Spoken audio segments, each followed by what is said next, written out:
Mais je dois vous les donner telles que je les vois et telles que je les ai apprises, à la dure et à la facile. Premièrement, si vous êtes ici aujourd'hui et que vous pensez être trop jeune pour accomplir quelque chose de grand, laissez-moi vous dire que vous avez tort. Vous n'êtes pas trop jeune. Vous pouvez avoir un grand succès à un très jeune âge. En Amérique, avec de la détermination et de l'ambition, les jeunes peuvent tout faire. J'avais 28 ans lorsque j'ai pris mon premier gros risque en développant un hôtel à Midtown Manhattan, le Grand Hyatt, et ça a incroyablement bien marché. Mais j'étais très jeune à l'époque.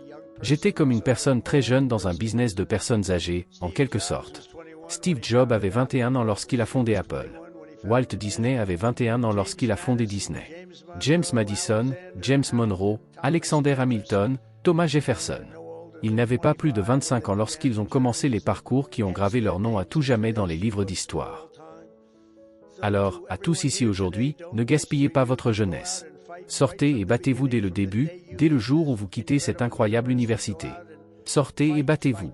Battez-vous dur, battez-vous loyalement, mais sortez et battez-vous. Vous allez avoir beaucoup de succès car c'est maintenant le moment de travailler plus dur que vous n'avez jamais travaillé auparavant. Poussez-vous plus loin que vous ne vous êtes jamais poussé auparavant. Trouvez vos limites et puis fracassez tout. Allez-y et fracassez tout. Vous avez regardé cette équipe de football tout fracasser. Vous allez faire la même chose. Vous êtes à l'âge où vous avez le temps et la vitalité pour faire des choses vraiment incroyables. Si vous donnez, donnez simplement tout ce que vous avez. Dans 10 ans, en regardant en arrière, vous serez stupéfait par ce que vous avez accompli. Vous vous souviendrez de ce jour. Vous vous souviendrez quand le type nommé Trump prononçait le discours de remise des diplômes et qu'il disait « Je peux le faire ». Et devinez quoi? Je l'ai fait. Je pense que vous vous en souviendrez avec beaucoup de plaisir. Je l'espère. Deuxièmement, et c'est très important, vous devez aimer ce que vous faites. D'accord? Vous devez. Je vois rarement quelqu'un qui réussit et qui n'aime pas ce qu'il ou elle fait. De cette façon, le travail n'est vraiment pas du travail. C'est amusant. C'est moi, je trouve ça amusant. Je travaille tout le temps et je trouve ça amusant. Et si je ne trouvais pas ça amusant, je ne réussirais pas, que ce soit dans l'immobilier ou dans le show business. J'ai eu beaucoup de carrières différentes, mais j'aimais tellement l'immobilier. Et j'ai eu beaucoup de succès dans l'immobilier parce que je l'aimais. J'ai beaucoup appris de mon père parce que je le regardais travailler. Il travaillait 7. C'était un workaholic. Il adorait travailler. C'était un homme bien. C'était un dur. Durement comme l'enfer, en fait. Maintenant que j'y repense, je ne sais même pas si on pourrait s'en tirer de nos jours. Il était dur. Mais c'était un homme bien, je vous le dis. Et il travaillait 7 jours par semaine. Il travaillait le samedi, le dimanche, peu importe. Et en le regardant, j'ai appris qu'il aimait sa vie. Il aimait ce qu'il faisait. Il a eu un long mariage. Un très long mariage, de nombreuses années. Il m'a battu sur ce point. Moi, je les trouve très réussis, mais ils n'ont pas duré aussi longtemps. C'était près de 70 ans. C'était long. J'ai dit, papa, tu m'as battu sur celui-là. Mais vous savez quoi? J'ai appris de lui qu'il aimait simplement la vie et que tout ce qu'il faisait, c'était travailler. Je vois des gens qui ne travaillent pas dur et qui sont malheureux. Alors sortez et trouvez, mais lui, il aimait ce qu'il faisait. Et vous devez trouver quelque chose que vous aimez et vous devez suivre vos propres instincts. Écoutez vos parents. Ils sont très sages. Mais vous devez suivre vos instincts et votre cœur, votre âme. Et vous voulez être le meilleur, le très meilleur possible. Traitez chaque jour comme un match à domicile contre Auburn, battez-vous comme des diables et prenez plaisir à le faire, et votre entraîneur peut vous en parler. Troisièmement, il faut voir grand. Vous savez, vous allez faire quelque chose, autant voir grand parce que c'est tout aussi difficile. Vous pouvez penser petit. Je connais beaucoup de gens qui ont pensé petit. Ils sont très intelligents. J'en connais d'autres qui n'étaient pas du tout aussi intelligents, mais ils avaient une meilleure vision d'ensemble, parce qu'il est tout aussi difficile de résoudre un petit problème qu'un gros problème, et cela demande tout autant d'énergie et tout le reste, sauf que le résultat sera moindre. Alors, aimez ce que vous faites, mais voyez grand si c'est possible. Maintenant, si ce n'est pas possible, ça va aussi.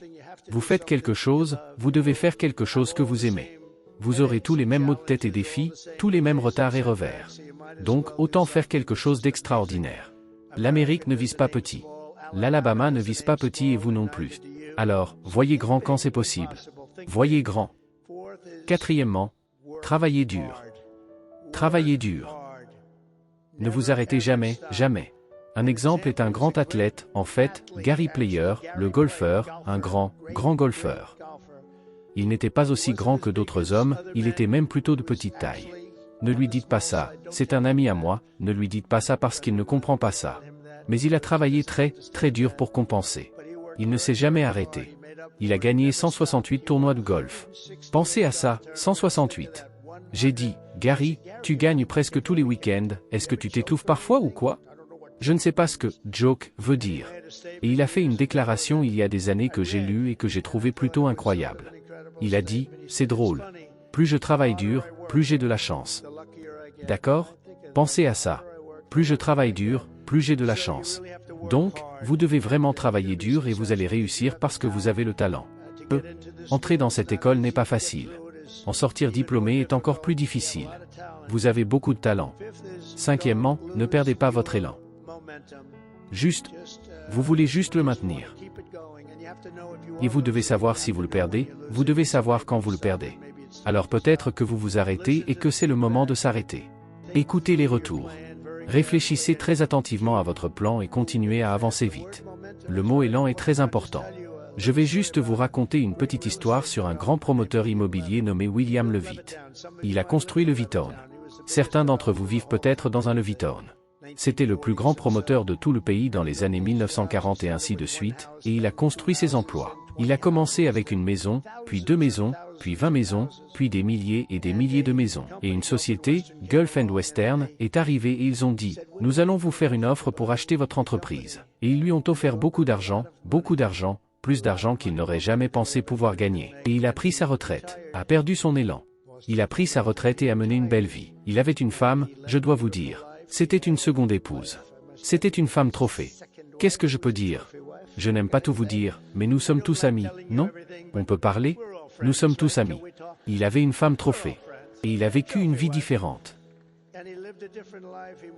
Il a déménagé dans le sud de la France, mais il, a vécu une vie de luxe tremendou. Il avait tellement de millions de dollars. On lui avait donné une fortune pour l'entreprise. Et 10 ans ont passé, puis 15 ans ont passé et il a reçu un appel de ce grand conglomérat Gulf & Western et ils ont dit, nous ne nous en sortons pas bien avec l'achat. Parce que lui, il ramassait chaque clou, chaque copeau de sciure, chaque morceau de bois, chaque éclat, tout. Et il le vendait. Il se faisait quelques dollars. Tout était parfait. Eux, ils ne savent pas faire ça. Vous savez, ces grandes entreprises, elles ne font pas ça. On voit ça souvent quand un entrepreneur vend à une grande entreprise et qu'il finit par racheter l'entreprise pour 3 fois rien plus tard. Ça arrive souvent. Mais il était le meilleur dans son domaine. Mais 15 ans ont passé et il était si excité et ils lui ont revendu son entreprise et il a recommencé et il allait déchirer le monde parce qu'il s'était ennuyé de sa vie de luxe. Et il a commencé à construire et à construire et à construire et les marchés se sont retournés contre lui. Et il a mal tourné. Il a tout perdu et a fait faillite. Absolument faillite. Et c'était une triste histoire à lire. C'était une histoire si incroyable parce qu'il était si riche, mais il les a payés et il l'a acheté au bon prix. L'a acheté à bas prix, mais il est devenu fou. Mais il avait perdu son élan, il n'était plus bon à ça, et il était à une fête sur la 5e avenue. Je n'oublierai jamais. Et c'était une fête qu'un homme très puissant donnait dans un magnifique appartement avec vue sur le parc. Et je suis entré et il y avait 50 personnes environ. J'ai reconnu la plupart des plus grands hommes d'affaires du monde, en fait. Très glamour. Je réussissais bien. J'étais jeune et je réussissais bien. Et j'étais invité à des fêtes comme ça. Et j'ai regardé dans le coin et il y avait monsieur William Levitt assis tout seul sur une chaise, l'air très maussade. Personne ne lui parlait parce que vous verrez que quand vous n'avez pas de succès, vous perdez beaucoup d'amis. Ce n'est pas une bonne situation, mais il n'y avait personne pour lui parler. Mais moi, je voulais lui parler parce que j'étais dans l'immobilier et lui aussi, et la plupart de ces gens étaient dans des business différents. Et je suis allé lui parler et j'ai dit, « Comment allez-vous, monsieur Levitt ?» Il fait, Donald, il savait qui j'étais. « Pas bien. Je ne vais pas bien. » J'ai dit, « Alors, vous pouvez revenir. » Il a dit, « Non, mon garçon, j'ai perdu mon élan. Je n'aurais pas dû le faire. J'ai perdu mon élan. » Et je n'ai jamais oublié cette expression. Il avait perdu son élan.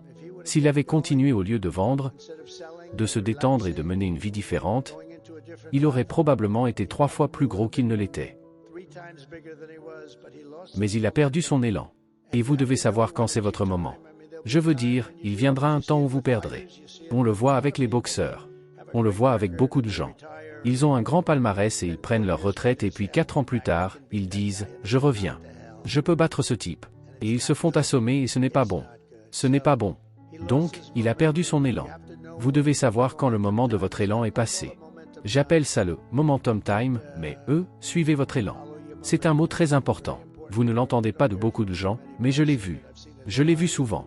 Ce sont de précieux conseils que le président Trump nous donne ici. Dans une vidéo que vous pouvez retrouver sur la chaîne, il insiste sur l'importance de l'élan. Je vous invite à aller la regarder, je vous mets le lien en description. Continuons avec le dernier conseil. Numéro 6, si vous voulez changer le monde, vous devez avoir le courage d'être un outsider. En d'autres termes, vous devez prendre certains risques et faire les choses un peu différemment. Sinon, si ce n'était pas le cas, tout le monde réussirait. Ça ne marche pas comme ça.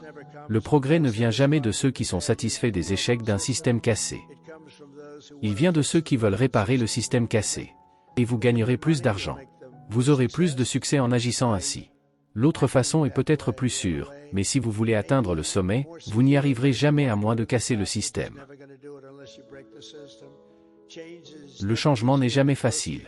Et plus vous vous approchez du succès, plus ceux qui ont un intérêt acquis dans le passé vous résisteront avec férocité. Ils veulent résister.